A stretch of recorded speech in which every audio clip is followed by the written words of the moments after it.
আগামী ৩ কার্যদিবসের মধ্যে স্বয়ংসম্পূর্ণ চাকরিবিধি প্রণয়ন করা না হলে মেট্রো রেল চালানো থেকে বিরত থাকার ঘোষণা দিয়েছে ঢাকা মেস ট্রানজিট কোম্পানি লিমিটেডের সরাসরি উন্মুক্ত নিয়োগের মাধ্যমে নিয়োগপ্রাপ্ত স্থায়ী কর্মচারীরা।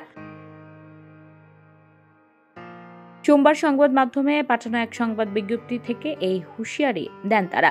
ডিএমটিসিএল এর সরাসরি উন্মুক্ত নিয়োগের মাধ্যমে নিয়োগপ্রাপ্ত স্থায়ী কর্মচারীদের চাকরি বিধিমালা প্রণয়নের জন্য জোরালো দাবি জানানো হয়। তার পরিপ্রেক্ষিতে 17 ফেব্রুয়ারি পর্যন্ত ডিএমটিসিএল এর ঊর্ধ্বতন কর্তৃপক্ষ খসড়া চাকরি বিধিমালার উপর বিশদ আলোচনা করেন এবং খসড়া চাকরি বিধিমালার সংশোধন সাপেক্ষে দ্রুত বোর্ড মিটিং আয়োজনের মাধ্যমে স্বয়ংসম্পূর্ণ চাকরি বিধিমালা প্রণয়ন করবেন বলে আশ্বাস দেন।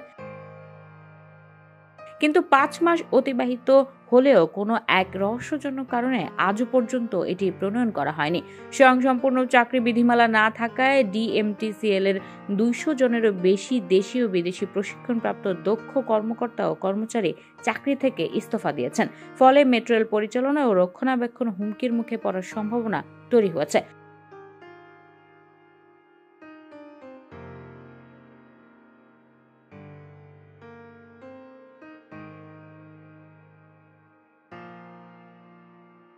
হুঁশিয়ারি জানিয়ে সংবাদ বিজ্ঞপ্তিতে বলা হয়, আগামী 3 কর্মদিবস অর্থাৎ 18 থেকে 20 ফেব্রুয়ারির মধ্যে স্বয়ংসম্পূর্ণ চাকরি বিধিমালা প্রণয়ন না হলে আগামী 21 ফেব্রুয়ারি থেকে মেট্রো রেল সেবা বন্ধ থাকবে এবং ঢাকাবাসী মেট্রো রেল সেবা থেকে বঞ্চিত হলে ডিএমটিসিএল সংশ্লিষ্ট কর্তৃপক্ষ চূড়ান্তভাবে দায়ী থাকবে।